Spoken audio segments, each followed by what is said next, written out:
Ouais, salut tout le monde, c'est le point upgrade numéro 6. Et oui, la dernière fois je me suis trompé, je vous ai dit 4, c'était le 5. Mais bon, je l'ai bien titré après. Alors, là ça va être un point upgrade très très court. Parce que, on va dire, j'ai pas fait grand chose et en même temps, paradoxalement, j'ai avancé. Donc déjà, en ce qui concerne les supports de barre anti-roulis, vous allez voir, ils sont fixés les deux, ils sont plaqués, bien comme il faut. Donc en fait, ce que j'ai fait, hein, comme je vous avais dit, j'ai mis des vis longues de chaque côté, ce qui va me permettre, en plus, si je veux, de rajouter un écrou ici en sécurité, pour avoir la conscience tranquille, puisque là, c'est des silons blocs Powerflex un peu plus épais de RX8. Et donc du coup, si j'ai pas, si j'ai, enfin, si j'ai, je me tape une parano en me disant ouais, ça va tirer dessus, ça va bouffer le filetage de la vis ou quoi, bah là, non, faudra y aller. Euh, il y aura deux écrous, même si en vrai c'est pas nécessaire parce que c'est hyper solide, c'est comme d'origine, c'est juste que j'ai mis des vis plus longues pour que les cils en bloc passent sans trop les comprimer. Auquel cas là ça aurait été vraiment mauvais, on va dire, pour le cil en bloc et peut-être même pour la tenue de route. Là c'est parfait, ils sont pas trop en contrainte. J'ai pas eu à forcer comme un bœuf pour que ça se serre et que ça se plaque. Donc c'est juste nickel, c'est PNP. Donc en gros, pour tous ceux qui ont des 323BA et sûrement BG, il faudrait que je revérifie. Mais en tout cas, vous pouvez utiliser des cils en bloc de RX8 à condition de mettre des vis plus longues sur le berceau. Les mecs qui ont des MX3, c'est pareil. Donc ça c'est fait, check. Ensuite, j'ai avancé puisque mon frère est venu passer le week-end ici et il m'a ramené un contacteur de pédale de frein pour les feux stop. Puisque oui, j'avais pas les feux stop jusque maintenant. Bah, c'était tout simplement parce que j'avais pas relié le contacteur. Euh, on m'avait dit qu'il y en avait, que c'était pas nécessaire dessus, ce que je trouvais bizarre sur le moment, mais visiblement, bah, si, il y en avait besoin, hein. Donc, je vous montre la gueule de ceux des BA. Donc, c'est un deux fiches, enfin un deux pins, comme vous pouvez le voir, et ça a une forme bien spécifique. Je vous montrerai au moyen d'un petit montage à quoi ressemble le contacteur de BG.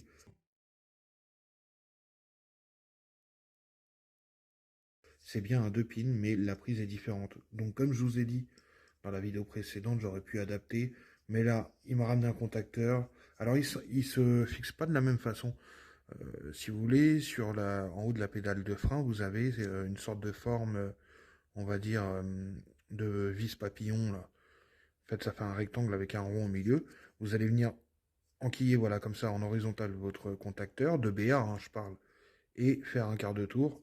Et en fait, c'est ce qui va venir bloquer le contacteur en place. Celui que j'ai, c'est un BG ou alors un adaptable pour BG.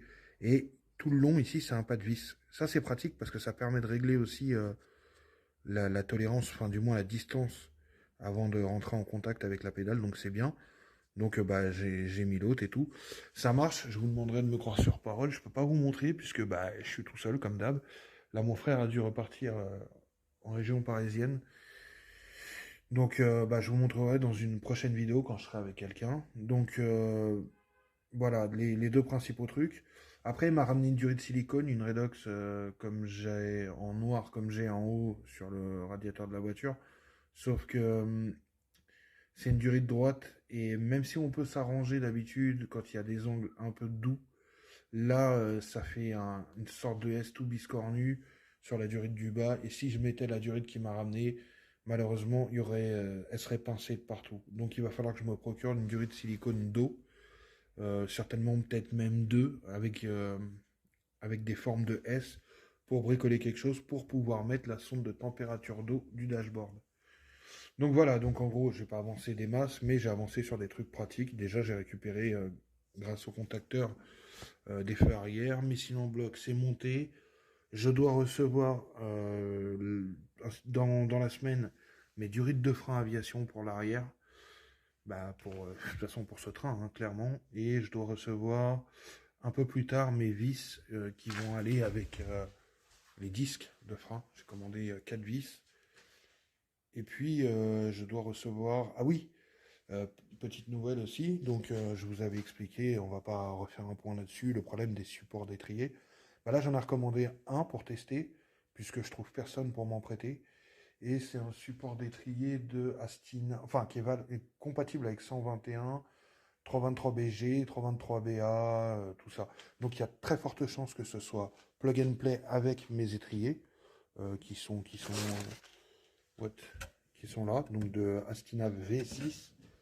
Et il y a très forte chance, vu que ça, ce sont des moyeux d'MX3, et que les MX3 sont ni plus ni moins qu'un mix de 323BG et de 323BA, il y a de fortes chances que ça monte là-dessus.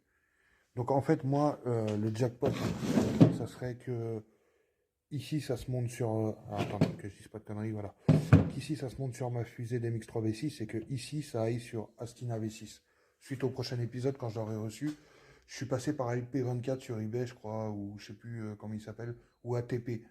Non, je crois que c'est par ATP que je suis passé. De toute façon, les deux sont très rapides et ils sont très pros. Donc, je vous tiens au courant pour l'évolution de ça. Et pour faire une petite illustration, voilà le haut de la pédale d'une BA. Vous voyez la forme. Bon, c'est la seule différence sur les BG, c'est qu'après, sur BG, après, là, on le visse. Quoi qu'il en soit, ça marche. Mais si l'on bloque, c'est nickel. Donc là, je suis assez content parce que ça évolue. Maintenant, il va falloir que je fasse mon bricolage pour ma durite d'eau pour pouvoir mettre. Voilà, donc ce que François m'a fait. Donc François, un ami de longue date, et je parle pas du fruit, avec qui on courait, qui nous a mis le pied à l'étrier en drague avec sa corvette. Voilà. Donc nous, on courait en 323 BG. Il m'a fait, il m'a mis le connecteur. Et il m'a fait une rallonge qui se déconnecte à partir d'ici et à partir du dashboard aussi. Comme ça, j'ai tout le loisir le jour où j'ai besoin de démonter, de déclipser d'où je veux. Donc c'est juste génial. Donc voilà, messieurs, dames, on en est là. Donc je vous l'avais dit, vidéo très courte. On se retrouve très vite puisque j'attends mes durites, j'attends les vis. Et j'attends aussi, j'ai commandé avec un bon d'achat de GT2i des... comment, c'est quoi déjà? Oui, produits pour les bruits de poussoir. Parce que sur les blocs de série B Mazda, à partir d'un certain kilométrage, même s'il n'est pas très élevé, vous pouvez avoir le bruit de poussoir à froid. Notamment sur les 323, c'est vraiment à froid. En fait, c'est le temps que... Est-ce que j'ai la culasse démontée, là? Voilà. Ah ben là, il y a les arbres, donc on verra pas. Mais ici, vous avez les poussoirs.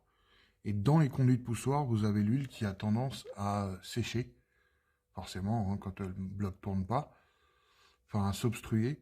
Et en fait, tant que la culasse n'est pas en température, l'huile dans les conduits ne se liquéfie pas assez. Et vous entendez en fait vos cames qui viennent taper. Donc c'est un bruit très sec. Puisque c'est du petit métal. Et puis voilà, c'est pas que c'est plein, mais en dessous vous avez le ressort, tout ça. Donc vous entendez un tic tic tic tic. Et en fait, ce sont vos cames qui viennent taper sur les poussoirs puisqu'ils coulissent mal à cause de cette huile qui n'est pas encore liquéfiée. Une fois que c'est chaud, techniquement, il n'y a plus de problème. Moi, j'ai acheté un produit. Alors, on lira ses propriétés, tout ça, on verra à quoi ça, comment ça agit, mais je pense que ça va venir me décaper un petit peu les conduits de poussoir. Et puis que ça va se mélanger à l'huile pour la rendre plus fluide, ou je sais pas. En tout cas, ça doit jouer sur les propriétés de l'huile. Bon, c'est parti. Moi, je vais aller faire le pseudo-montage de cette vidéo. Et puis, je vous dis à très bientôt pour le point upgrade numéro 6.